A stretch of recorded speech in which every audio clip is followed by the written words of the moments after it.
of my turnover, 8% of my turnover is going to be assumed as my profit. If I'm doing through non-cash, that is non in banking channels, electronic mode, then it's considered a lower rate of 6% as well. So 6% of my total turnover will be the minimum limit that I must offer to tax, offer as profit. Now, this is the presumptive taxation. Now, the wording of this section is a little confusing, because when you read the wording, it appears to be any person who is doing the business, and their profit is lower than the limit specified under 44AD or 44ADA as may be, then in those cases, that person should be subject to tax audit. Let us take an example. Now, I am a person, I'm dealing in, normally, I am a person who does not do any share transactions intraday. I am only taking delivery of the share transactions. So therefore, I only have capital gains, capital loss, my dear friends. By mistake, one day I am doing an intraday transaction. One share I am selling. Reliance price goes up one day, so I decide to sell the share. Suddenly it falls before the night finishes, so I decide to sell it again at a loss. So I have a loss. 13 rupees loss, one share I have sold, my dear friend. This is a practical scenario. Now the question you should be asking is, my turnover happens to be, let us assume, 900 rupees. My cost of acquisition happens to be 913 rupees, 913. Sale value 900, purchase value 913. So my speculative loss from business is 13 rupees. Now let me ask you a question and you can tell this. Am I required to get subject to tax audit in this scenario? Because I am not crossing the limits we have discussed. Neither am I crossing 1 crore or neither am I crossing 5 crores. Neither am I subject to audit under any other law. And it is saying that my only single transaction I have done, it happens to be speculative in nature. So therefore, am I subject to tax? Now, logic dictates that it should not be subject to tax audit. For 900 rupees transaction, for a 13 rupees speculative loss, if I'm subject to tax audit, where will the assessee go and pay the auditor? Because an auditor is not going to say, okay, you come, I'll do the tax audit for 12 rupees for you. Because there's no use. Carrying forward this 13 rupees also, he'll say, no need. I'd rather forfeit it. I don't want to go for a tax audit. Unfortunately, in the current form, Vimal sir told, I'll be covering some glitches also. If I start covering the glitches, we may have another 6-hour session. But one of the issues that is currently faced in the current ITR 3 is, if you are doing any form of business, forget tax audit. Today's session is on tax audit. Forget tax audit. If you are doing any form of business, you are filling the profit and loss account under ITR 3. And suddenly when you enter the profit, my dear friends, if it happens to be lesser than 8%, you are trying to file the form, it is throwing an error, validation error. Your profit is lesser than the specified limit as per the 44AD. You must be subject to tax audit. You cannot file ITR. This is the unfortunate scenario in the current form. Coming to the section itself, what is actually required here? What the section means is, if you are a person who has opted for presumptive taxation, one of the years, last year, let us assume, I have opted for presumptive taxation. I'm in the business of sale of maybe some goods. So 8% is my limit. I have opted for presumptive last year. This year, I am offering, suddenly I'm making huge losses this year. So therefore, my profit has reduced from what was earlier 8%. It has now come down to 2%. So this year, my profit is 2%. And I want to file the return. It is saying where I am a person who has opted for presumptive taxation and my profit in the next 5 years, because presumptive taxation under 44AD has a lock-in period of 5 years. So if it happens to be lesser than this limit and my income exceeds the basic amount not chargeable to tax, then I am mandatorily subject to a tax audit in this scenario. Suppose it is higher, I am offering, even though I am opted for presumptive, I am offering 15%. 8% is the minimum amount. It is a minimum amount I am offering a profit of 8%. It is not you have to show 8%. It is a, what do you say? They are not allowing you freely to take 8%. It is a minimum amount you have to show. If your actual profit is higher, you have to show up to that extent. So let us assume I am offering 15%. Now next year, my profit comes down to 10%. Now am I subject to tax audit here? Because it is lower than the profit I offered last year? I need not, because it is still above the specified limit of 8%, my dear friends. So still, even though it has reduced in presumptive basis itself compared to last year, as long as it is above 8%, there is no problem. Only in the next 5 years of opting the presumptive scheme, if it goes below that 8%, the presumptive level, only then I should be subject to tax audit. But unfortunately, the current form, how they are interpreting it, is saying that if it is anyone, whether you have opted presumptive or not, if you are doing business at all and you have any loss or any profit which is lesser than the specified limit, then straight away you should be subject to tax audit. It is not allowing you to file without it. So a very, very unfortunate scenario, but we have requested them to update the form and hopefully it will be done soon. As I told you, one specified profession, because as I told you, professionals, the limit is 50 lakhs. But the question is, who is a professional? Because as far as the tax audit provision is concerned, they have listed out a specified list. It is called a specified professional. So who is a specified professional? Persons engaged in the medical activity, legal, engineering, architectural, accountancy or company secretary like CA or CS, technical consultancy, interior decoration, film artist, or any other profession which may be notified by CBDT. One example of a profession notified by CBDT is they notified any person who's in the IT field. It's a very broad spectrum. Information technology field. If you're in IT field, then you are a professional. So likelihood, if you're doing any BPO services, software services, etc., you will be a specified professional, my dear friends. And what books have to be maintained? Because that is a very critical thing. Because when you are filling the form 3CA, 3CD, one of the first things they ask, have they maintained the books of account? What are the books of accounts they have maintained? Have you verified these books of account? So what are these books of account? Cash book, the journals, and ledger. And for medical professionals, two more things they are saying that they should maintain: daily case register and a medical inventory. And I can tell you something, my dear friends, this daily case register, even though the guidance note and practically there may be some difficulty in verifying this, because technically they are not books of accounts. You look at our ICI guidance note, you look at the logic. Cash book is a books of account, journals is a books of account, ledger is a book, daily case register is not a books. Medical inventory can be considered books, but at the same time, in other scenarios, it may not also. So therefore, in these cases, they are technically not books of accounts, but it is advisable to look into them. So you need not say that you have looked into them, but at the same time, it as a person who is doing an audit, it is better to look into them. In practical cases, we have seen, in fact, in some of the large search and seizure cases of medical professionals, the case register plays a very, very key role in making the additions for the department. So therefore, the case register does play a key role from the department side, my dear friends. So for adequate precaution, it may be better for you to ensure that your client, if he's in the medical professional, to have that. Now, the second critical point that you must consider over here, how to calculate the gross receipts or turnover. I saw 2 or 3 questions which had come asking, sir, gross turnover, will this be included? So if the GST is included in the sale price, it's an inclusive price. I am not separately charging GST. I'm getting an all-inclusive price. Then I must definitely include that for calculating the quantum of turnover.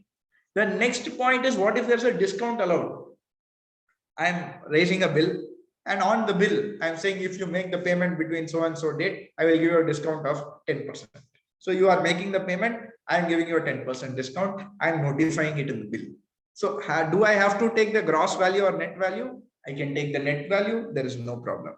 Now let us take a third scenario.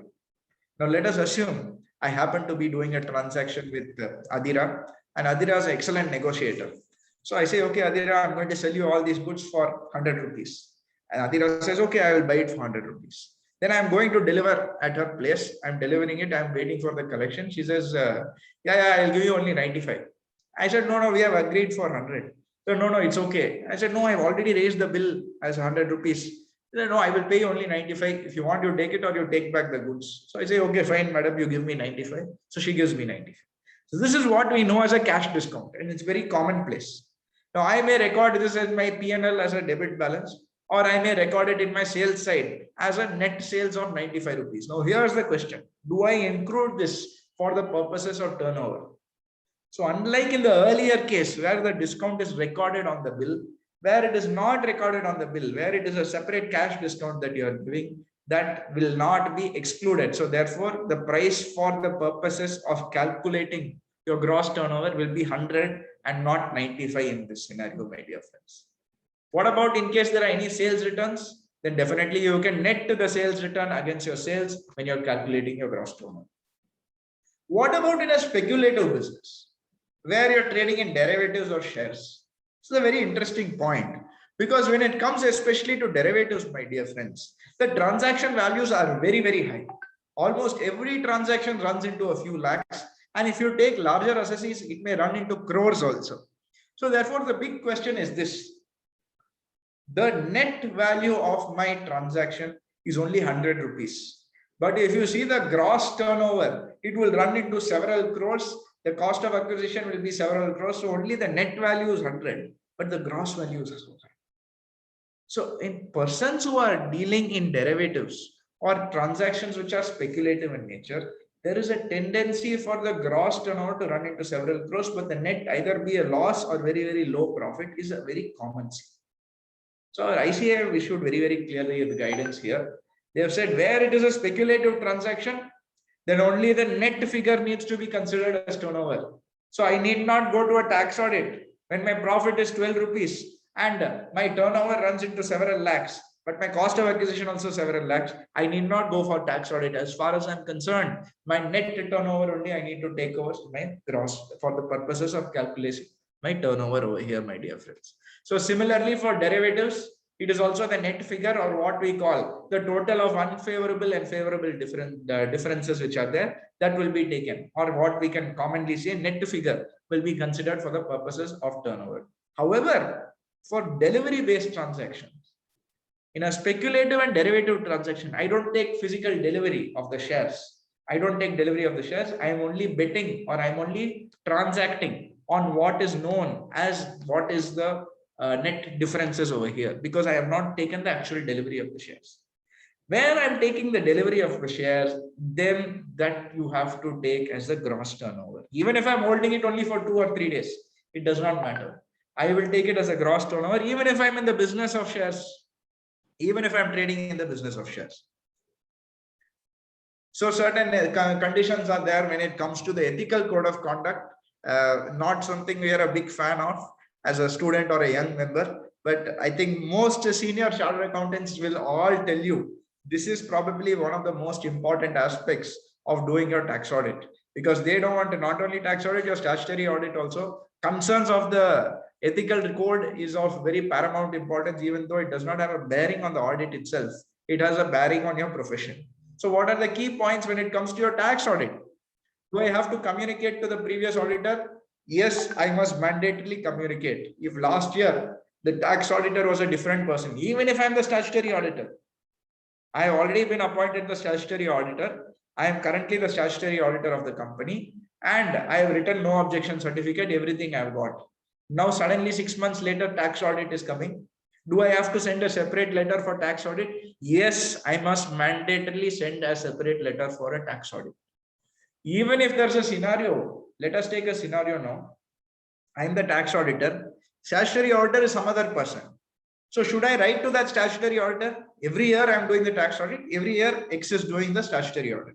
Do I have to write to him? I need not write to the statutory auditor. So this ethical compliance is restricted only to whoever is doing whatever engagement you are doing now. If I'm doing the tax audit, I have to write to the statutory tax auditor. If I'm doing the statutory audit, I have to write to the statutory auditor. So these are the two critical points when it comes to ethical compliance, my dear friends. Of course, you know the disqualification criteria. I'll just put it for the record. If you are indebted to the assessee for an amount more than 1 lakh, or you hold a security of more than 1 lakh, or he holds a security on your behalf, or he is given a guarantee on the behalf or behalf of a third person related to you, then if it is all more than 1 lakh, then you cannot be the auditor of the company, even for the purposes of your tax audit. What about the limits? Now, this is a very, very critical point, because so many people reach out after signing the tax audit in these case scenarios. So there is a specified limit, which is a limit notified by our ICAI. It is not in the tax law. It is not in the income tax law. It is not in the Income Tax Act, but it is in our ICAI guidance. So what is the limit specified by ICAI? A single CA cannot accept more than 60 tax audits in a financial year. So therefore, 60 tax audits is your limit. If I'm a firm of 5 partners, then each partner is entitled to 60 tax audits, my dear friends. And here the big question is, what is important? Is it the day of acceptance of tax audit, or is it the tax audit report date? It is very much the date of acceptance of the tax audit. Now, already I saw many questions people are asking, sir, I have signed so many, one person I know has signed 200 tax audit reports. What about in this scenario? Now, ideally, you should not cross the limits specified by the ICAI. If you do, then disciplinary mechanism will normally be initiated in these circumstances. However, having said that, it's a limit imposed by ICAI in order to have what we call, we want to uphold the professional integrity, the professional work will be done. If I'm having 1,000 audits, it is possible that I may not do justice, but at the same time, it may be overlooking what is the strength of your team, whether you are actually capable of taking up these engagements. So there is a workaround to it. Having said that, my advice is we will all stick by what is the limit specified by ICAI, which is 60 tax audits per person. So now the ultimate question, I have taken up the tax audit. What is my responsibility? What is the responsibility of the management, or what is the responsibility of the assessee? As you all know, preparation of financial statement and disclosure of internal controls governance is theirs. And our responsibility is to ensure that it is materially free from misstatement. The only difference when it comes to tax audit as compared to a statutory audit is you are doing it with a specific relevance to the Form 3CD and Form 3CA, 3CB. So what is 3CA and 3CB? What are the two differences between the two? Remember, I started off by saying where I'm subject to an audit under any other law, Companies Act mandates an audit on me, or let's assume LLP Act mandates an audit on me.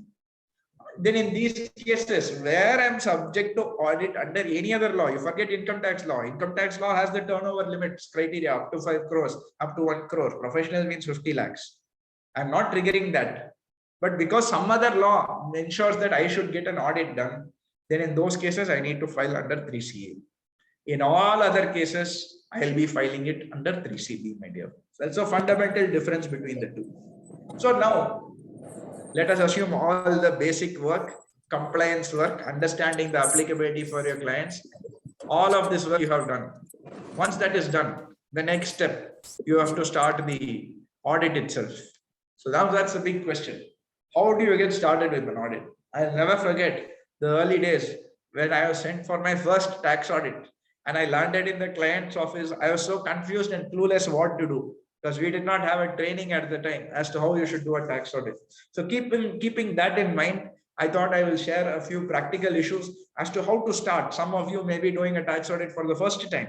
Some of you may be articles. Some of you may be new chartered accountants or old chartered accountants who are looking for a new insight into how to doing it.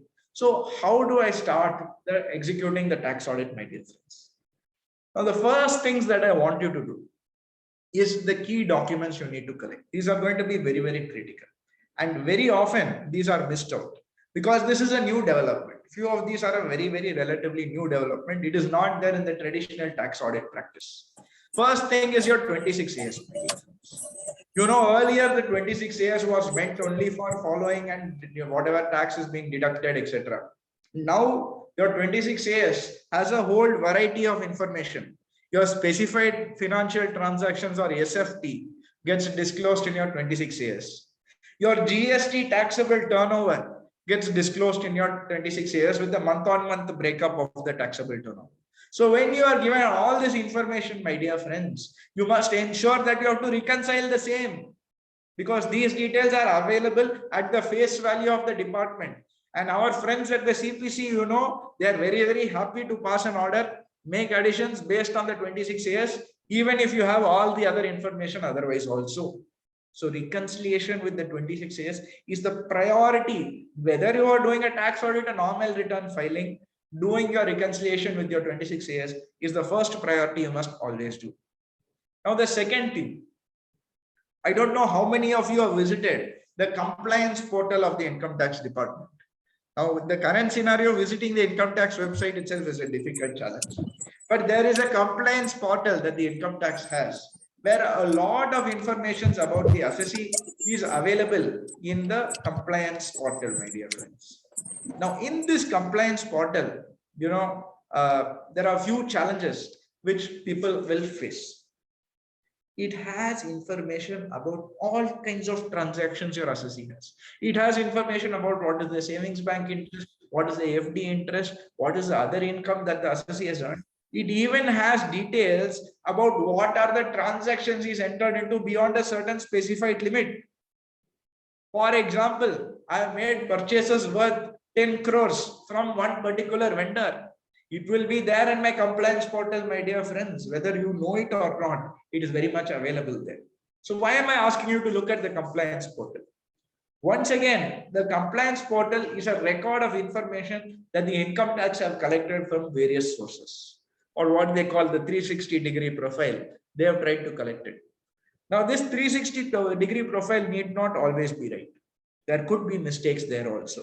However, once again, this is the information on the record of the income tax department. If you want to dispute it, you must respond to the compliance portal. If not, you may be required to comment on the same when you are filing your tax audit report in 3CA or 3CB, my dear friends. So please do a consistency check with the compliance portal.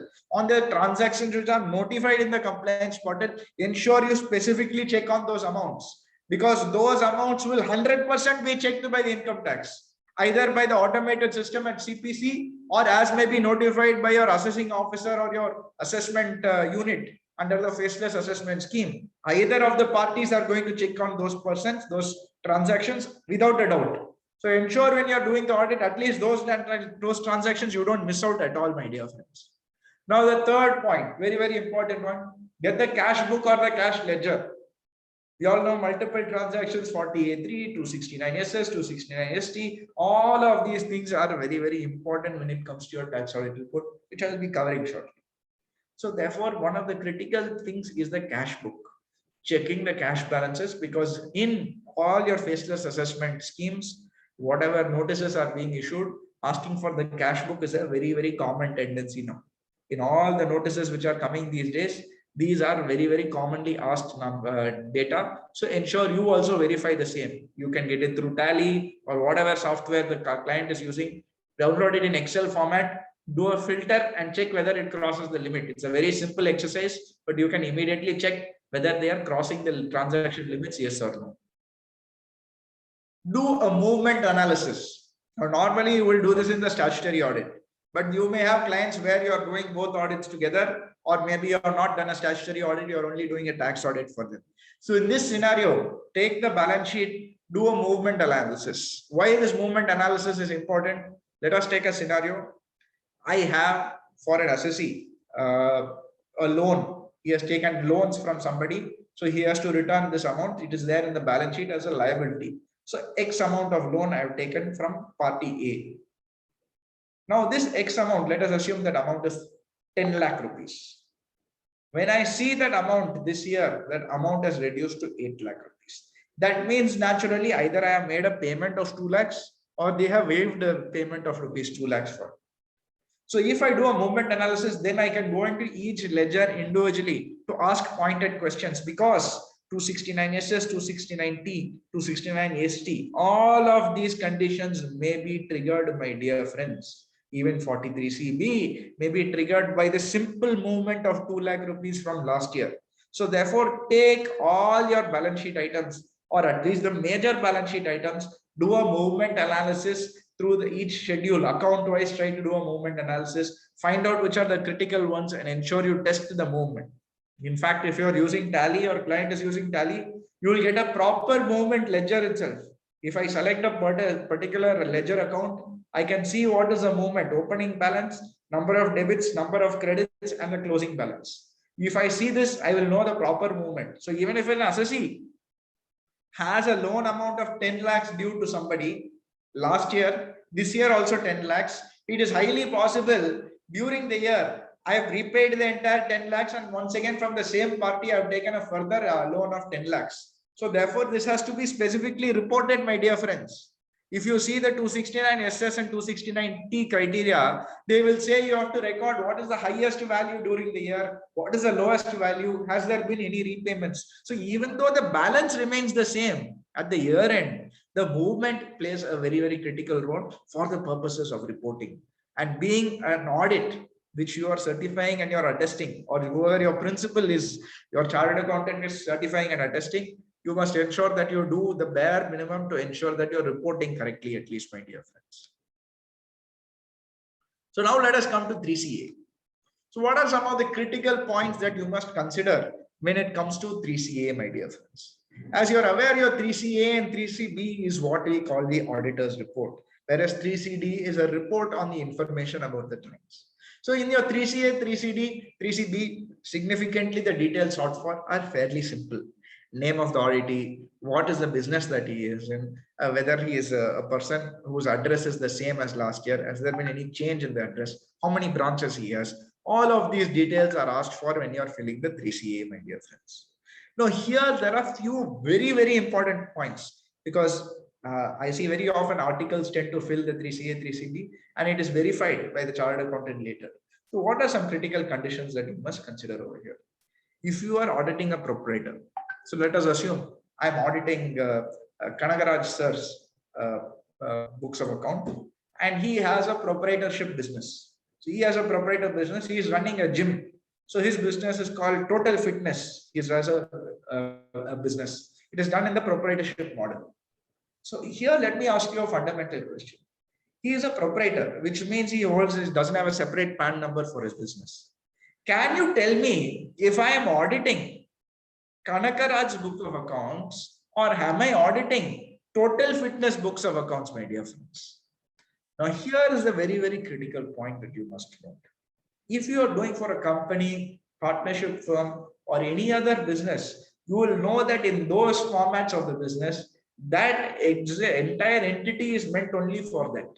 But where you're doing for a proprietor or a professional, then in those cases, I am auditing not Kanakaraj's books of account. I'm sorry, Varshini, and I'm sorry, Kanakaraj sir. I am auditing only his gym accounts. I am not auditing what fixed deposit he is getting interest.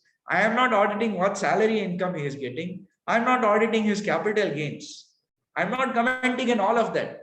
Please note, the entire tax audit scheme itself is only based on business income. It is not based on other heads of income. So when I am auditing Mr. Kanakaraj proprietor, I am auditing his Total Fitness gym accounts. I am not auditing him. But here is the question that you will ultimately ask me. Now, 3-4 of you have told that I'm auditing his books. I'm sure you're all asking the question, and somebody has already posted it in the chat box, asking that it is only a single PAN number. I'm not auditing 2 PAN numbers. If I'm auditing a company, yes, they have a separate PAN number. It is very clear for me. The segregation is clear. But when I'm auditing an individual, what do I put? So this is the clear distinction you must make. When you are filling the name of the auditee in 3CA or 3CB, my dear friends, ensure that you put auditing books of accounts of Kanakaraj in brackets, proprietor of Total Fitness Gym. Whatever business your assessee is doing, the name of the business, put it in the brackets saying proprietor, or put the name of the business in the brackets, you put proprietor Kanakaraj. Ensure you draw a distinction over there between the assessee and the assessee's business, my dear friends, because you are not auditing the assessee, you are auditing the assessee's business over here. So that's one of the critical things that I see very commonly there are mistakes made. So ensure you take care of that. Now, the second thing you must take care. Where are the books maintained? Let us assume Kanakaraj sir is my client. So all the books are taken care of at my office. So I maintain it in Excel or whatever it is being done. Now, Mr. Kanakaraj, when I am filing his return or 3CA, 3CB, etc., it will ask the details. What is your address? So I will give his address. Then it will ask what is the address where books are maintained. Now, if I put the auditor's address, please note it's an open invitation to the department saying, please come, sir. If you're doing any survey of the client, you please come to my office. You do whatever you want in my office, because I am saying books are maintained here. Please be very careful when you're discussing which is the address where the books are maintained, my dear friends. Ensure that you keep it the client's address only. even if it happens to be the auditor's office. Try to avoid mentioning the auditor's office as the address where the books are maintained. Now, next question that people commonly ask is, sir, what if I'm maintaining the books in cloud? If I'm doing physical books of accounts, which is the age-old theme, then you will have a physical address. What if I'm using Tally, I'm using Zoho, I'm using some other software, and I'm maintaining it in the cloud? Now, which address should I give? Our ICAI says you have to give the address of the server, which is once again short-sighted, because 10 years back, the physical server likely used to be located in India or in Chennai only, or wherever your client was based, likely there only the server will be located. Today we have cloud computing and the server can be located across the world in a matter of seconds. Today, right now, my server could be located in US. In the next 2 hours, it can be located in Australia also.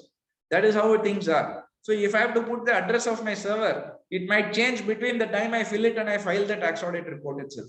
So here my advice is, if you are maintaining it through cloud or you're maintaining it through some other person, try to ensure that you're putting this address as the address of maybe the person, whoever is giving you the service, his headquarter address you can put.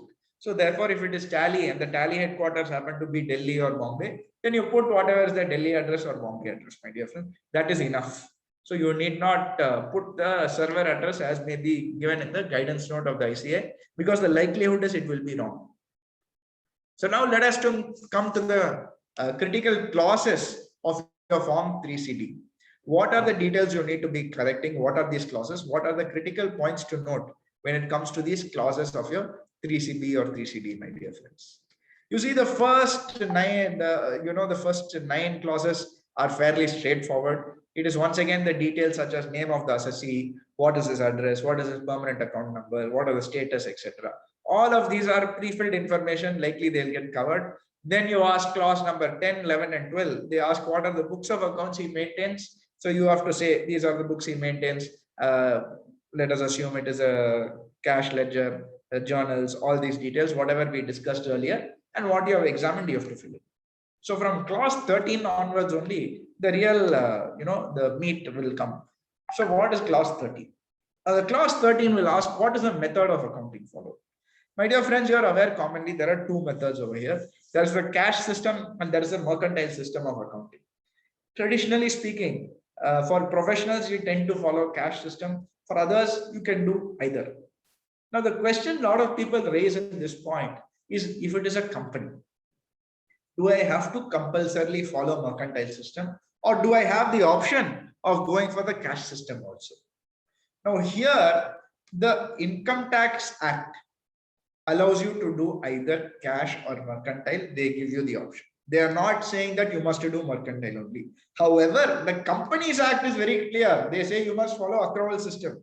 So they are saying that you must follow the mercantile system only. But if for whatever reason you want to be a brave person and you want to file 2 sets of accounts, one for the, you're ready to prepare another cash set of accounts for the income tax, you can be happy and do the same. There is no violation as far as the Income Tax Act is concerned. Even companies can file under cash system of accounting. So, but it will be in violation of Companies Act. So you'll have to prepare 2 sets of books of accounts, one for your company and one for your purposes of your income tax. So generally, companies will follow mercantile only on a practical side. So you have to report what is the type of method of accounting you're doing, and if there is any change compared to the previous year, if there's any quantifiable difference because of this, you have to specify the details over there. Then they will ask you, have you followed the income computation and disclosure standards, or what we commonly call the ICDS, my dear friends? Now, this is a very, very interesting point, and I'll tell you why. Naturally, if there's any impact of the ICDS itself, you are going to quantify it and disclose it here. But more importantly, clause 13 and clause 14 are very, very important, because they'll talk about a specific, clause 14 talks about a specific ICDS. They talk about valuation of your inventory, my dear friends. Valuation of inventory is covered by ICDS. So they say, what is the deviation between your closing stock as per books of accounts and that as required by section 145A. Section 145A mandates the ICDs. So what is the difference between them? You see, the ICDS requires you to follow what we call an inclusive method of calculating the value of your closing stock, whereas there is no such requirement as per the accounting standards. The accounting standards allow you to do whatever you want, inclusive or exclusive. What is inclusive? I have to show what is my cost of my goods, GST. In my purchase sales, I must disclose it separately and ensure I do it. When it's exclusive, I'll not show it in my P&L account. I'll go straight away to the balance sheet and I will show it there. So this is the difference between your inclusive and exclusive method of accounting. Now, we all know as professionals, it is just a way of presentation. It is nothing else other than a way of presentation, my dear friends. So when I am presenting the books of accounts, I can do either inclusive or exclusive. This will have no repercussion on my profit. You can take any practical case you want, how many or n number of cases you can take, unless you are doing a mistake. When you are doing inclusive method and when you are calculating against exclusive method, your profit will always match. And there are multiple decisions of the Supreme Court also which have been upheld because of this. You take the ICAI guidance note, everything will be there, multiple examples where they'll show it multiple times. Having said all of this, you may be under the assumption, I must quantify the impact over here and show what is the increase and decrease in profit. So let us assume under exclusive method, my profit was 100 rupees. Under inclusive method, my profit is 85.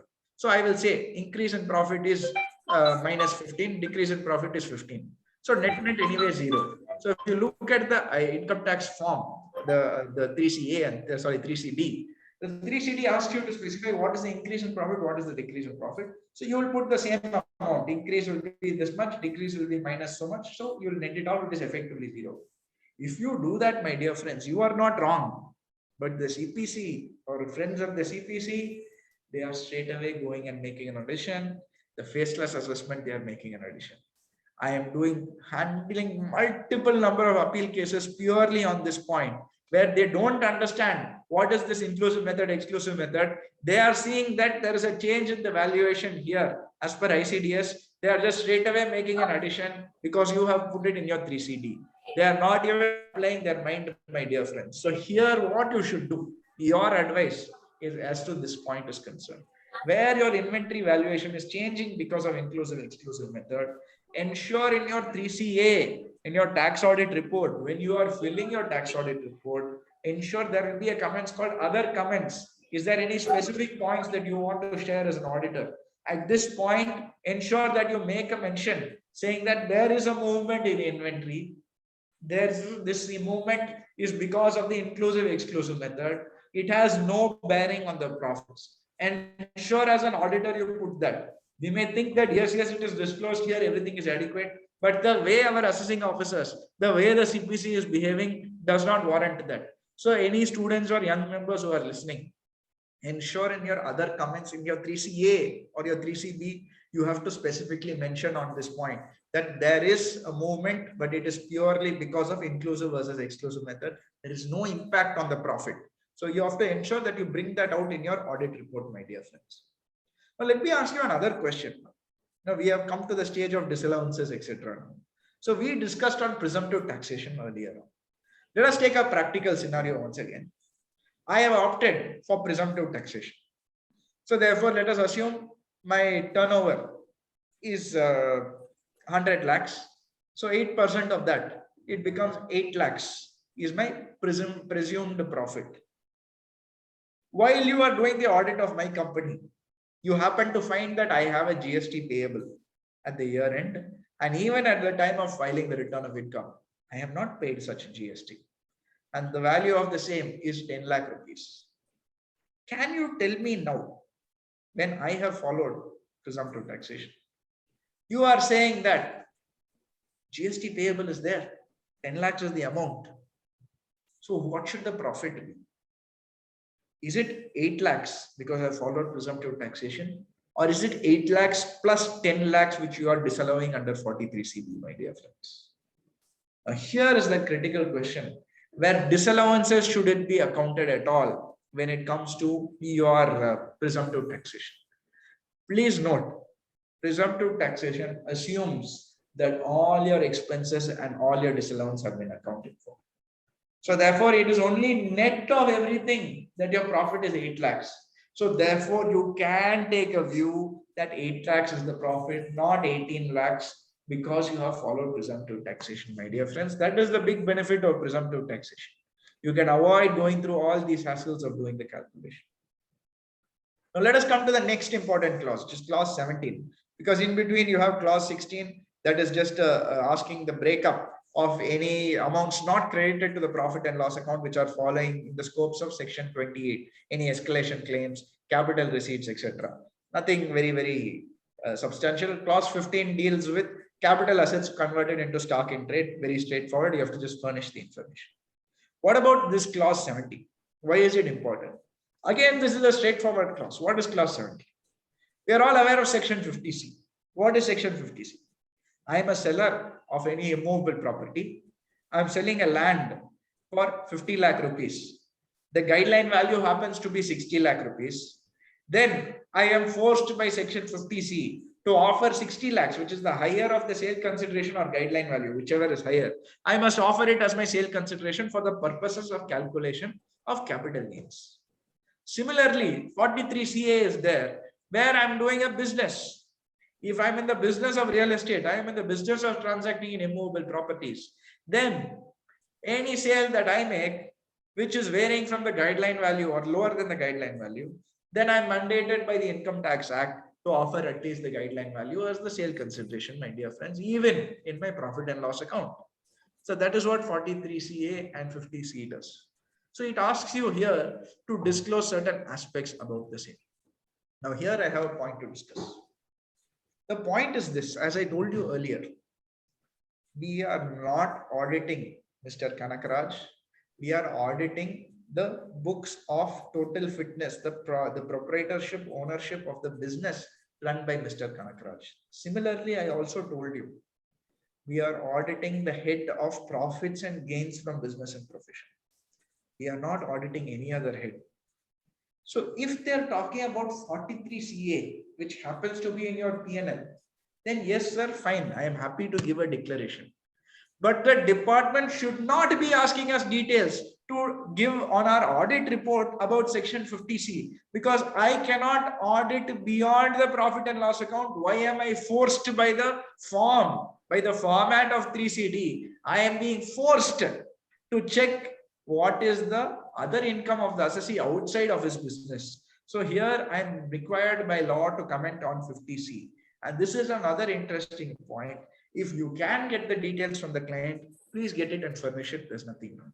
If you cannot get it, or you're not comfortable with the information provided by the client, you can definitely take a stand that it does not fall in the business of the tax audit. So you need not comment on the same, or you can get a management representation letter on this point, my dear friends.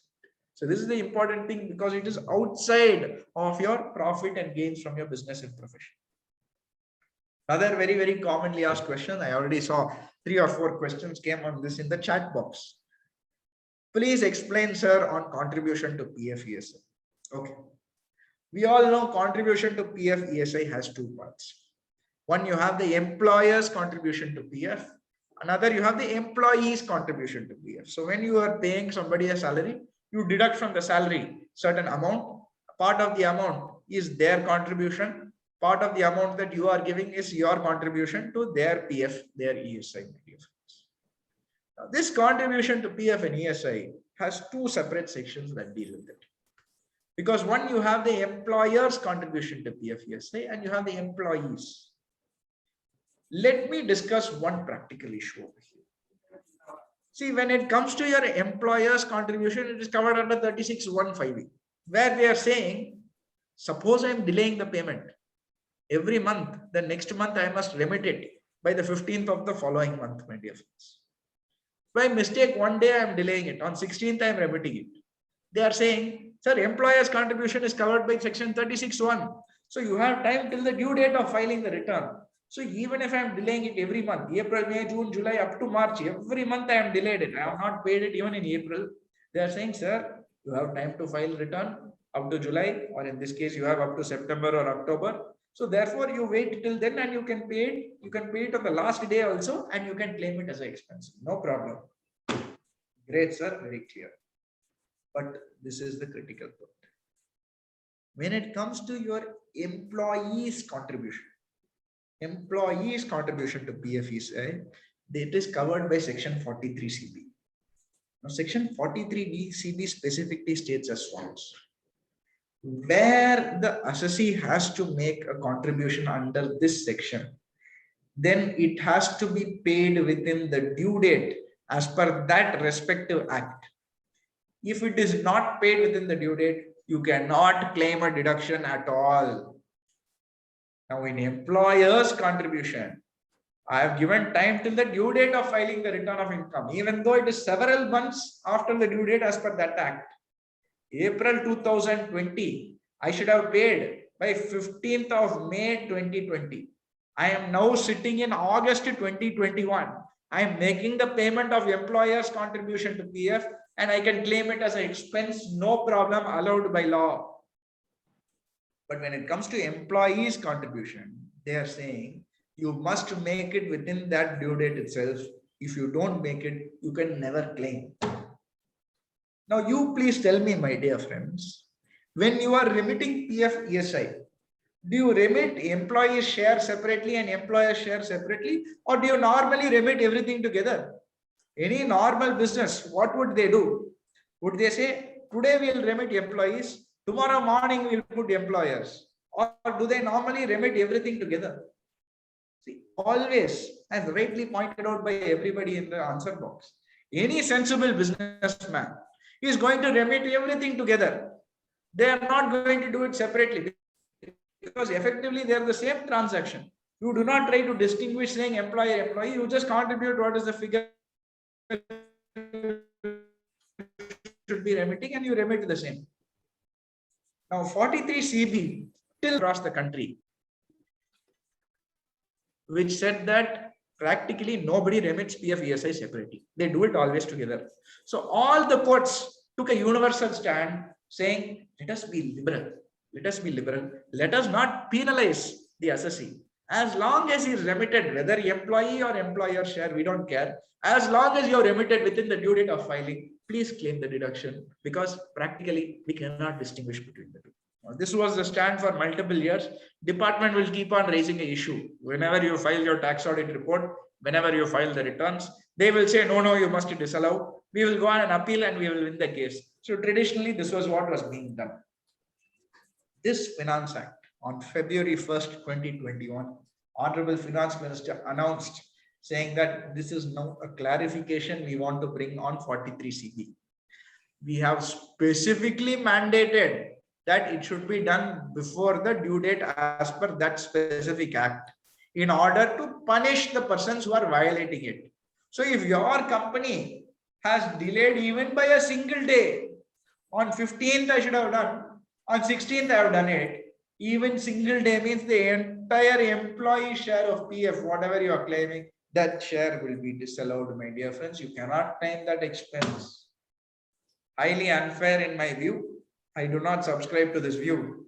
But ever since Finance Act 2021 has come about, you are seeing a multitude of reopening of cases, multitude of these appeals being quashed against the assessee on this particular aspect. So that brings me to an important point. You must make a note when you are filing your tax audit report in your 3CA or 3CB. In fact, I won some of the cases. One of the cases I'm handling now is also on this point. Your assessee has delayed the payment by 1 day, the remittance by 1 day. It should have done by 15th of the month. Next month, he has done it by 16th. Please note if it is a Sunday or not. Please note if it is a holiday or not. If 15th happens to be Independence Day, then you cannot remit on that day. If 15th happens to be a Saturday or Sunday, then you cannot remit on that day. You can do it the next week. Please note all of this. And if it is a holiday or it is a strike or there is an issue that day, floods are there, there is some tsunami, there is some electricity cut in your place, all these are perfectly valid reasons why you could not remit the amount on that particular date. And what you can do is note it in your tax audit report. Bring out in the 3CA, 3CB that it was delayed by a day, but it was due to these particular things. So it need not be disallowed.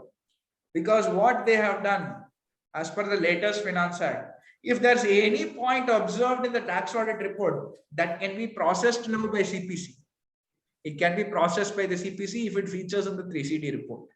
So please bring out in your 3CA and 3CB that this is the deviation, it is delayed by 1 day, but this is the reason why it is delayed. So it does not mandate a disallowance, my dear friends. So please ensure that you take it.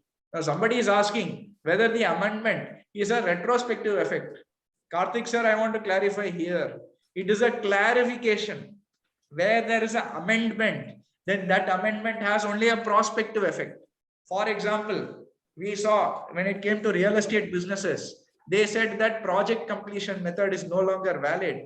Only percentage of completion must be followed now. So they brought that with retrospective effect in assessment year 18-19. What our department friends started doing, they started reopening assessment year 12-13. They said, why you have not followed project completion method? Why you have followed project completion? You should have done percentage. Assessee said, sir, how will I know? They said, you please see 18-19 assessment year. They have brought with retrospective effect. You should have done it 6 years back.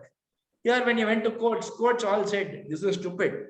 They cannot bring with retrospective effect, saying 6 years back, you should have followed project completion. You are not Nostradamus. You are not future tellers. So assessee cannot have preempted. As long as he's followed a sensible method, the project completion method is okay. Now that is a prospective amendment. Amendment cannot be preempted. This is a clarificatory in nature. Whatever amendment I am talking about or whatever announcement I am talking about in this Finance Act is clarificatory in nature, which means existing law, they have clarified it.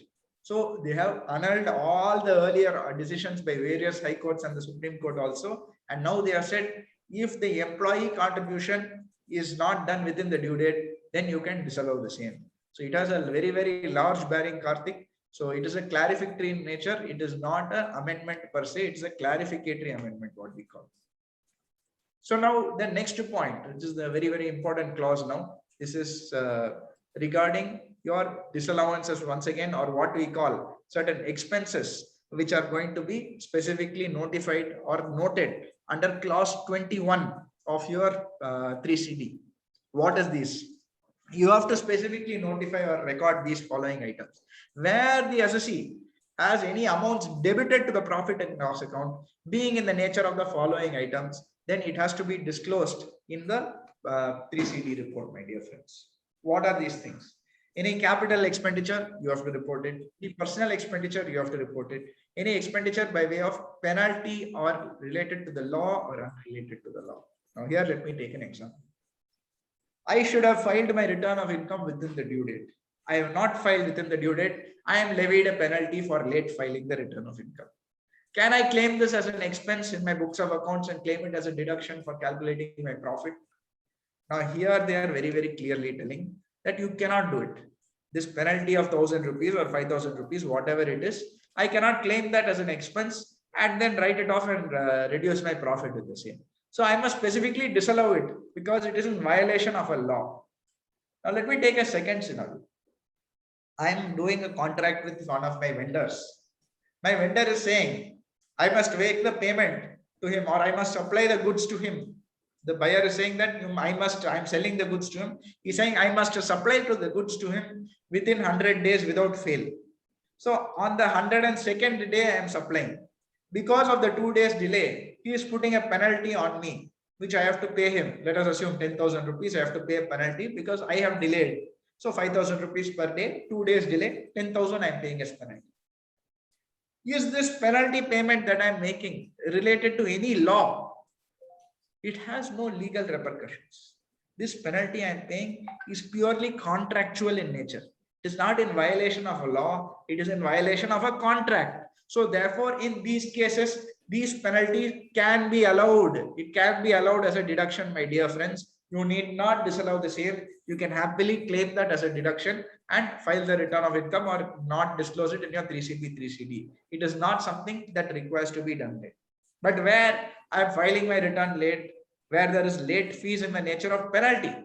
If it is interest, somebody is asked, if I am filing late and I am getting an interest levy or I am paying my taxes late, interest is not a penal offense. So interest, you can claim it as an expense, no problem.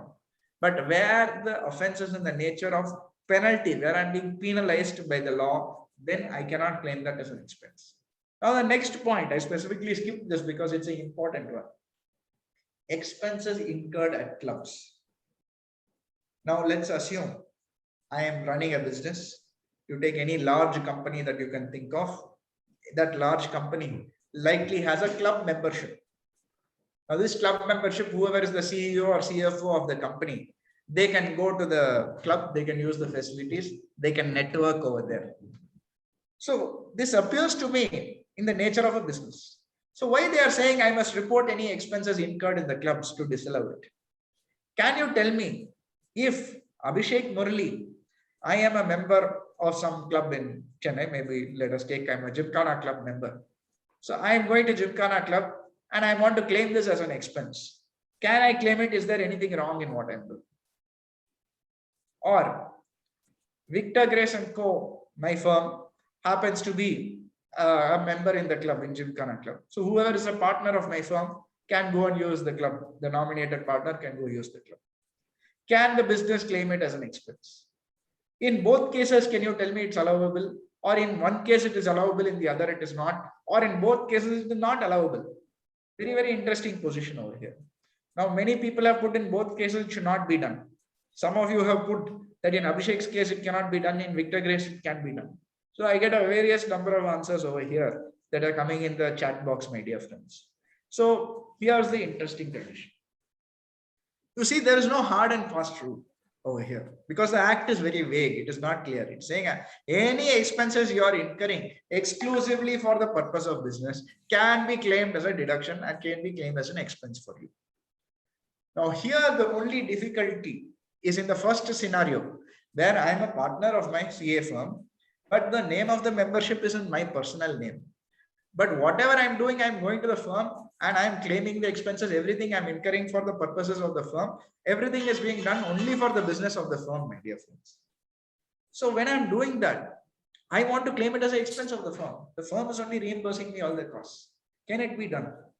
Now, here they have clarified, or rather the courts have clarified. The income tax has not clarified.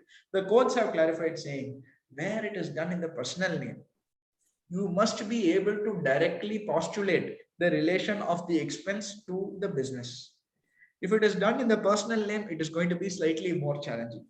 Whereas if it is in the business name, my dear friends, please note, if it is in the name of my firm, it is the name of your company, it is the name of whatever Varshini, whatever business she is running, then in that case, even though she is the member, she is a representative of the firm. If Varshini leaves the firm, another person will come and take over. So therefore, the entire purpose of this expense is for the purpose of networking. It is directly related to the business. So it can be claimed, it can be allowed, my dear friends. There's nothing wrong. But here, this is the practical issue. When you report it in your form 3CD or 3CA, they will directly say that it is a club expense. Club expense is not allowable. Disallow it, make an addition to the income. So what should you do over here? In case any of your clients has any club expenses, and you can draw inference that this is purely related to the income, this is purely related to the business, then in that case, you please claim it and ensure you have to report it, because this is only asking, have you incurred these expenses? It is not asking, should I disallow? What they are asking, have you incurred these expenses? Then please disclose. If you disclose straight away CPC saying that, you must disallow. They are not doing any checking whether it's actually related to business or not. So here in your 3CA or 3CB, my dear friend, you need to very clearly mention the expense is incurred in the club, but it is purely business related. It is it's incurred in the name of the business. So therefore it should be allowed. There is no problem there. So the next critical point after this is your TDS, because clause 21 talks about TDS non-compliance, your deduction under 40A1A. 40A1 is for in case any foreigners or non-resident is there, non-resident related income payments to non-residents. 40A1A is for your normal TDS payments to your residential businesses that you are doing. So you have to bring out here cases where TDS is deducted and not remitted, TDS where it should have been deducted, where it is not remitted, and of course, where TDS is deducted and remitted, you have to disclose what is the due date of filing and how many days delay, etc. You have to bring out in the form. Now, this is the general reporting compliance, because if you don't do it, then 30% of the expenditure will be disallowed. Earlier, the entire thing Now 30% will be disallowed. But what is the practical issue? So if the company or whoever is being audited, the auditee has a very competent management team, then they themselves will take care of all of these tedious aspects. But let us assume you're going to audit of a company or an individual or a proprietor who is not aware of these clauses. So you only have to check it year on year whenever you're going to the audit. What are you going to do? What are the steps that you must take? This is the advice that for especially the articles who are not aware how to handle this scenario. Take the expenses, take your P&L account, take your key expenses of your business. Your salary will be covered by 192. Most likely that will be done properly without anything because they will have a consultant for that. Take the other expenses, your purchases, your sale, your contractor payments, any professional legal fees they are paying. All of these are common tedious provisions which they should have deducted tedious. You can just take the expense heads at a random, take the large expenses, do a target testing, or what we call take the high value transactions in those particular heads.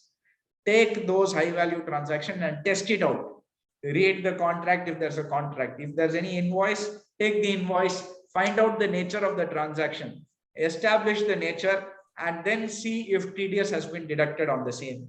If TDS has not been deducted and you think TDS should have been deducted on the same, ensure that you report the same here in your 3CT, my dear friends. So this is very important where you have to apply your professional judgment here. If they have a competent team, the management will already take care of it. But I would say in 80 to 85% of the cases, they don't have a competent team. So it is the work of the auditor to do this. So take your P&L account, take the common expenses, find out what you think will be requiring TDS. So let us assume I've employed someone to do some interior decoration work in my office for 6 months. I have an agreement with them. Then likely it is either going to be covered by 194C or 194J. Now, when these are covered, TDS should have been deducted. Straight away, you can check on that. You can apply in percentage and see if the TDS has been deducted or not. So therefore, check it on a case-to-case basis. Do apply your professional judgment here to check the same in the course of the tax audit. The next critical one is, of course, your cash transactions. So what are the common disallowances? You, of course, have 40A3, then you have 269SS, 269T, and 269ST, my dear friends. These are the critical provisions when it comes to your cash transactions in your tax audit. What is 40A3? 40A3 means any cash payments made in excess of 10,000 in aggregate to a single person in a day, other than by account pay check, will have to be disallowed under 40A3. Now, let me ask you a question over here. Let us assume I made a payment to someone for 12,000 rupees in cash on a single day. I made a payment. How much should I disallow here? Should I disallow 12,000 or should I disallow 2,000? Because the law reads disallowance of payments made in excess of 10,000. So therefore, in my view, even though Kanakaraj and few others have put in the chat box saying that you must disallow the entire 12,000, by plain reading of the law, it can't be interpreted only the amount in excess has to be done. See, normally people will disallow only whatever is the actual expense you have incurred if it violates this 48. But if you want to take an aggressive stance, there is a decision by the Dharwad Court of the Karnataka High Court, I think in S. Shankar versus ITO, where they have held that only the amount in excess of 10,000 needs to be deducted. So therefore, if you are paying 12,000, then it's enough if I deduct to 2,000 rupees. So if you are someone who's willing to take an aggressive stand of tax planning, this is something you can definitely do when you are filing the tax audit report in these particular cases. So what are the exceptions to this rule? Payment to RBI, SBI, payment to government, payment for purchase of agricultural produce paid to the agriculturist. Then in those cases, you are exempted from this. Payment of purchase of products in the cottage industry field, in the cattle field also is covered by this. And the last one is the most important point, payment on day which banks are closed either due to holiday or strike. So therefore, if by any chance your assessee has incurred an expense in excess of 10,000 and there's a disallowance on 40A3, it is possible for you to check with him in the tally whether he's recorded it on a Sunday or on a holiday. If that is the case, you can avoid a disallowance under 40A3, my friends. This is just a suggestion, so please ensure that you can check this. So coming now to the next point, 269 SS and 269T. I'm not going to spend too much time here because I want to take questions. So 269 SS cannot accept any loan or deposit in excess of rupees 20,000. Of course, the exceptions are there. If not, the 100% of the value will be added as a penalty for you, my dear friends. Now here, the section itself is clear, but when it comes to disclosure, as I told you, you must take the movement of the entire loan account. Whatever loans you have taken, whatever advances you have given, check the entire movement. Because if you see the movement only, you will know if the payments have been made or there's any movement in the account, you have to accordingly disclose it. I can tell you there have been situations that I have seen where there is movement in the account. It happens to be the same amount. It has gone up by 5 lakhs, repayment by 5 lakhs. So therefore, net, it may seem like the same balance, but ultimately you have to still disclose the movement in the 3CD report. So ensure you do it correctly. Both for 269 SS, 269T also is pretty much similar conditions. You must ensure the correct disclosure is done, my dear friends. When it comes to 269 ST, relatively new provision over here, where no person shall receive an amount in excess of rupees 2 lakhs or more, other than by account pay check in aggregate from a person in a day, in respect of a single transaction or in respect of one event or an occasion. This is a very, very vaguely worded section. I'm not a fan of this section because they can bring into ambit so many things through the section itself. Of course, they made an exception saying if there's a sufficient reason given, then penalty will not be levied over here. But here you must note, let us assume you are going and purchasing a car, 25 lakhs you are buying a car for. Then in this case, have you purchased for more than 2 lakhs? Yes, you are paid in cash. So now 269 ST is triggered. What is the penalty you will have to pay here? The penalty here is 100% of your transaction value. So you are forced now to pay a penalty of 25 lakhs, my dear friends. Now let me ask you the next question here. Now, this is the most critical point of these three sections.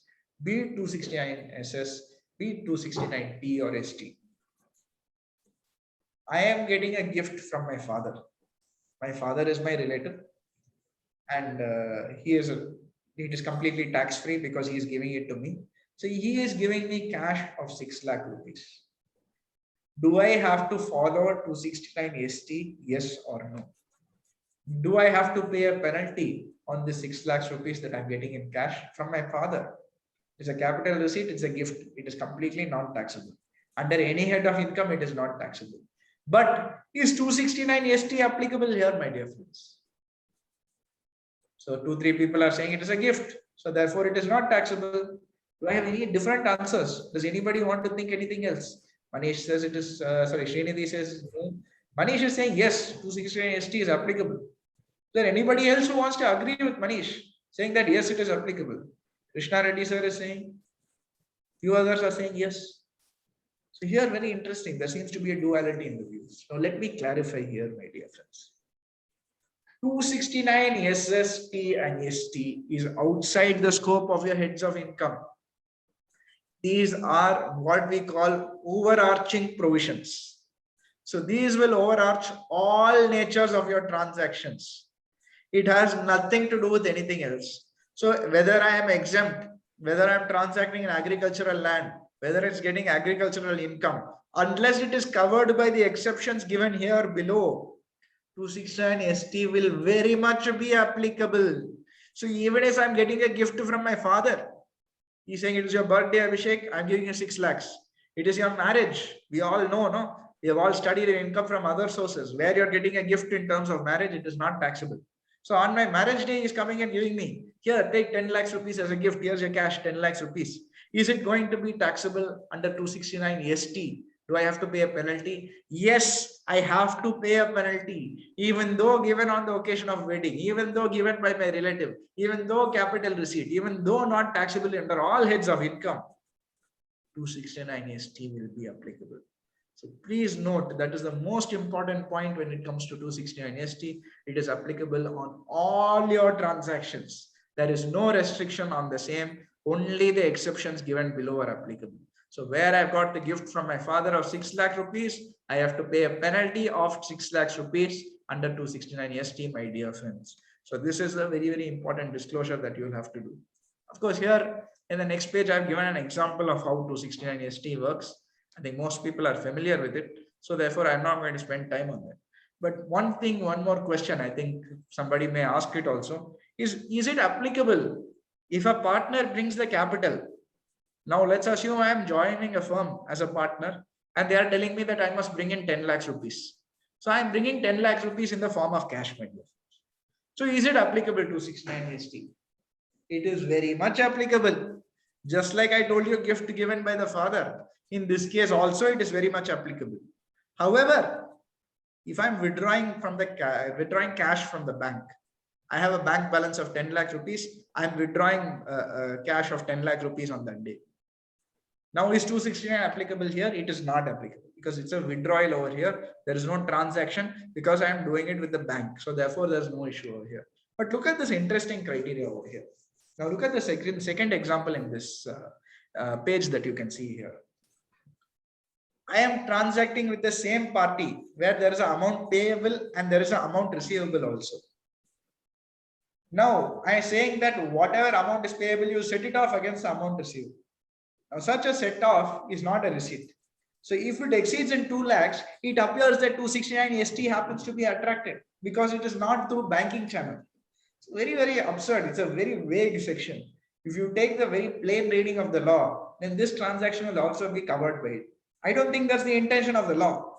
They don't want to bring this transaction under ambit. Where set off is done, suddenly that becomes a transaction where I have to pay a penalty. That appears to be very absurd to me. But the wording of the section is very much like that. So yes, to answer somebody's question in the chat box, if somebody is bringing in capital in the form of cash, then definitely the section is also attracted in that case. Disallowance under 43B, I think we already discussed this.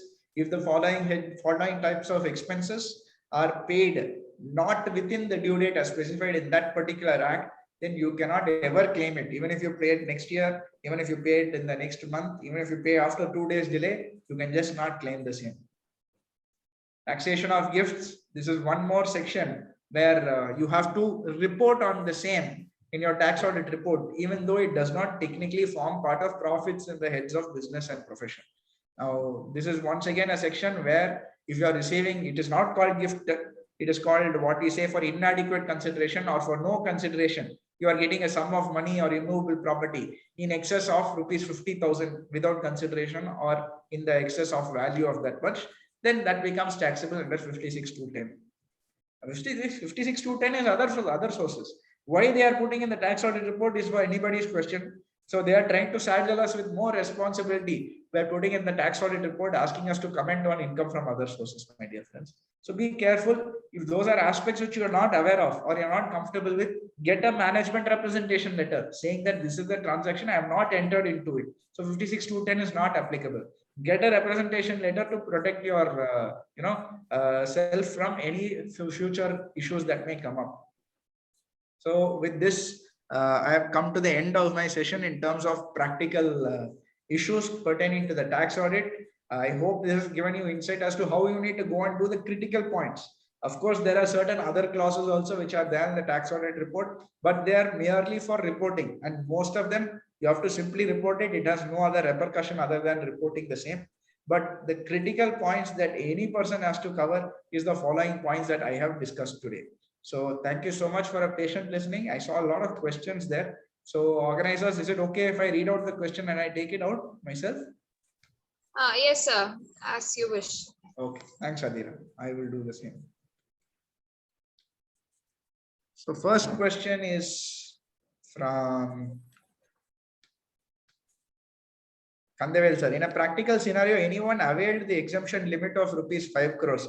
Definitely, sir. I think today increasingly businesses are shifting from cash mode to banking modes. So if there's anybody who's getting a very strict view saying that I want to do transactions only through banking modes, then they will stand benefited by this 5 crore limit, because a shift from 1 crore to 2 crore is not much.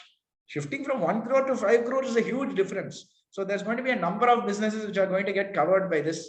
And what do you say? This is just a view to exclude auditors from this entire work in the tax audits. That's the attempt. Maybe department feels that they have more information on artificial intelligence to handle it. But I think we are going to shift back to the government audits. If you remember, special audits used to be there back in my father's day, etc. He used to tell me a lot of special audit work used to be done by my firm. So you may start seeing more special audits happen, which are appointed by the department. So one critical information asked by the tax auditor is reconciliation of TDS with the expenditure. Whereas the provisions for TDS clearly say that TDS is applicable on receipt or accrual, whichever is earlier. Don't you think such a case is, don't you think such a requirement called for by the tax auditor is ridiculous? Definitely, sir, I don't disagree. This is my view, which is happening in general, is there appears to be a shift in the responsibility where department by various amendments, government by various amendments, they are putting everything on the auditor's floor, saying you disclose it, you bring it out, you put everything. Whereas the Assing House is not doing any work. You take section 112A, it is there in our recent ITR 2 and ITR 3. Is it really a schedule anybody wants to fill? And I can see the article students are all smiling because they must be the ones who are filling the schedule. And I can't fill the schedule. Honestly, it's so tiring. It's so cumbersome. And after spending more than 20-30 minutes on it, suddenly it gets deleted in the new website. So all kinds of issues are there. Is it so hard for them, the assessing officer, to ask for the profit and loss statement? They just put a scrutiny, I can give the profit and loss statement, or they can get it from the SEBI, or they can get it from the broker. Why are they asking the auditor to sit and fill these details? I don't know, sir. There is definitely, I think, an unfair shift to GN Rao, sir, where so much responsibility is being shifted on the auditor or the assessee. But that is just the trend where things are going right now. Karthik, is the amendment in the Finance Act retrospective? I think we discussed this. It is clarificatory in nature. So therefore, it is retrospective. It is not an amendment, it's a clarification. So what about GST late fees? Is it allowed? GST late fees are the nature of penalty. So if it is in the nature of penalty, then it cannot be allowed. But if it's the interest on delayed payment of taxes, like 234 ABC, then in that case, it is in the form of interest. It is not a penalty. You can definitely claim that as an expense. It need not be disallowed. Next, somebody has asked, if you spend out of business, then can club expenses be allowed? Yes, if you are spending out of your business, the club registration, my membership is registered in the firm name or in the business name, then definitely I can claim the same as an expense. There's no problem. It will be allowable. In my view, if you are someone who's aggressive, then you can even claim the individual name as long as you can show the relation. But it may be a little bit more challenging. Multiple cases are there. If it is in the business name or the firm name, club expenses can be allowed without any question. Sir, whether 269 ST is applicable if a partner brings capital in the firm? Okay, this we already discussed. Next question. Sir, disallowed employer contribution of ESI PF can claim as a deduction in next year after paying it? Yes, you can definitely claim employer contribution. If you have not paid it within the due date of filing the return, then the next year you can claim it. Whatever was disallowed, it can be allowed in that year of payment. So definitely it can be done. For employer contribution, it can be done, no issues. Sir, cash transaction exceeding 10,000 splitted and booked into 2 different days, whether it is applicable? Yes, it is applicable, sir. You seem to be a tally user, so you're familiar with what needs to be done. So yes, it is definitely, you can claim the same without a problem. Sir, 40A3 exception bank holiday to be deleted as NEFT is made from 24/7. Kandel sir, why you are supporting the department, I don't know. But yes, you are right. In fact, that is on the lighter note, but the truth is Kandel sir is absolutely right. And this is an issue which I faced in one case when it came to the delayed payment of PF ESI. Similarly, an employee contribution in one of the cases that I was handling was delayed by a single day. So we took a stand that it happens to be a Sunday. Saturday, Sunday is off. So it's a private company. They don't work on these 2 days. So it should be extended. Because if you go to the PF ESI Act, they have something called grace days. They say 15th is the last day, but certain grace days will be allowed. If the last day is holiday, it is allowed. So they say it's a very vague discretion in the ESI and PF Act. So we took a stand, it's a holiday, it can be allowed. Department took a stand that now NEFT and all is there. So you cannot delay so much. You could have done it even on the holiday. It's not a bank holiday technically. So you can do it since NEFT is now 24/7. So Kandavel sir has a point and it's very much right. But we will still take the defense of it. It is beneficial to us to do the same. Hello. Yes, sir. Sir, in the case of PF, the due date is on Sunday. It should be paid in the previous day. You are This right. act, as per act, it is like that. You are right, but they have what you take the PF ESI Act. They have something known as grace days, and that grace days is not defined anywhere. It is not defined anywhere in the PF ESI Act. Also, it is not defined anywhere in income tax. Also, what do they mean by grace days? So in PF ESI, if I delay by 1 day, also they are not levying any particular action against me there. But under Income Tax Act, I am getting trapped by it. So therefore, we will take the defense of this. Whether it will be allowed or not, we have to leave it to whoever is the assessing officer and their discretion. Okay, thank you. Sir, Prasad Rao sir said, firm can make cash payment to partner from capital account who is retired. Firm can make cash payment. No, sir, in this also, I think 269 ST will be covered. We must be very careful of it. As I told you, it's an overarching provision. Even gift from father is going to be covered by it. Sir, firm closed the business and business premises is rented out. Rental income is business income or not? Here, rent income is not inseparable as building, rent and machinery. I don't understand the question from Ishwar. So here there's two very important things. If it is a building itself, what is critical for note is ownership. If it is owned by that business, then it is taxable under income from house property. If it is not owned by the business, next you have to see what is the nature of the business. If the business itself is closed, then where does it come in business activity? It will become income from other sources. Vilas has also answered it very clearly in the thing. It will be income from other sources in this case. But it may be beneficial for you. I'll take you an example of a case which was done. Now, when there's a case called Chennai Properties, this was a Supreme Court decision from 2015, where it was dealing with the issue of house property. You see, this Chennai Properties, they are in the business of real estate. And they happen to have constructed a building. And once they finish constructing the building, they are trying to find the person who will stay in it. Nobody wanted to come and rent it out. So nobody wanted to buy it. So what he decided is, okay, I'll rent it out. Till a buyer comes, I will rent it out. So they rented out the premises over there. And he claimed it as business income.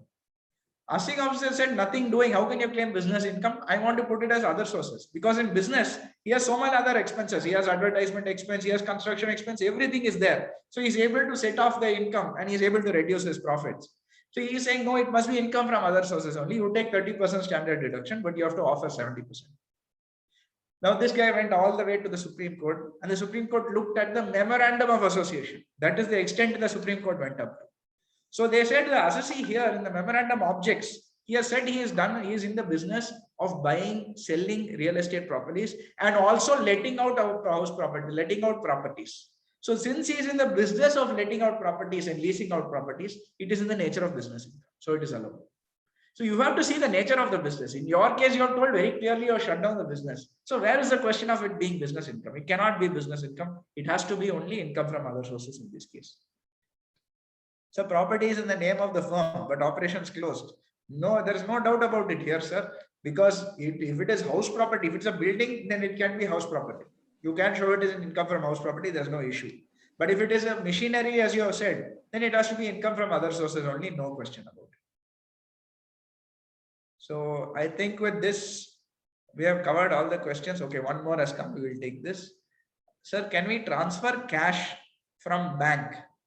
Can we transfer cash from bank to an employee account and make cash payments exceeding 10,000 of it and claim it to be expense? Technically you can, but I'll be wary of 40A3. That's all I can say, because I think Adira is recording this session. So I will say that ideally you should be aware of 40A3, sir. But if it is multiple expenses, you can definitely do it. So I think we've covered all the questions. So thank you so much for a very, very patient listening and all the very, very interactive session. So thank you all, and back to the organizer. Sir, excuse me, I do have one question. Yes, sir. Good evening, sir. Sir, I just want to know that the applicability of tax audit is based on PAN or whether it is based on different business.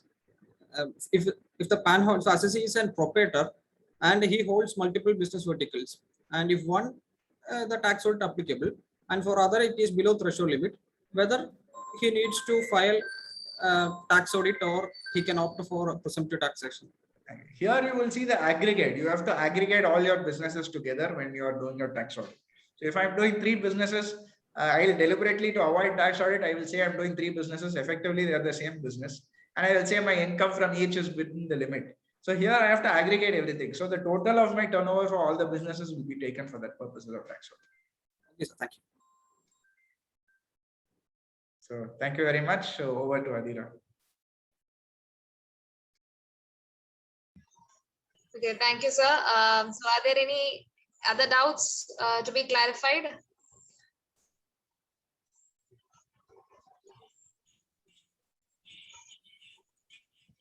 Okay, I think we are done with the doubts, it seems. Thank you so much, sir. So myself, any other, okay, myself representing Palakkad CASA, I'm here also interested with the vote of thanks session, for the session, sorry. Respected speakers and other esteemed members who are present, and also my dear friends, it was indeed a great opportunity for all of us to attend this session and gain this value addition from you, sir. And also the presentation was really attractive as well as informative for all of us, especially while highlighting the key points which are to be noticed by us. Thank you so much, sir, and also for the interactive session that you had by calling out our names and ensuring that we were alive throughout the session. Thank you so much, sir. And also, on a personal note, I think we missed a physical face-to-face session on this topic, and we hope to have you soon with us once everything come back to normal. Thank you, sir, for sparing your valuable time with us. Also, I would like to thank our Kollam branch who has joined us in conducting this session. Thank you so much. And also, last but not the least, I would like to thank all the members, all the students and other members who have joined us and interacted and raised questions, and also opened our thoughts to greater angles in regarding the various aspects of tax audit and many provisions. Thank you, everyone, and hope you all had a great value addition this evening. Thank you, sir. Thank you so much. Hope to see you soon in a physical session too. Thank you, sir.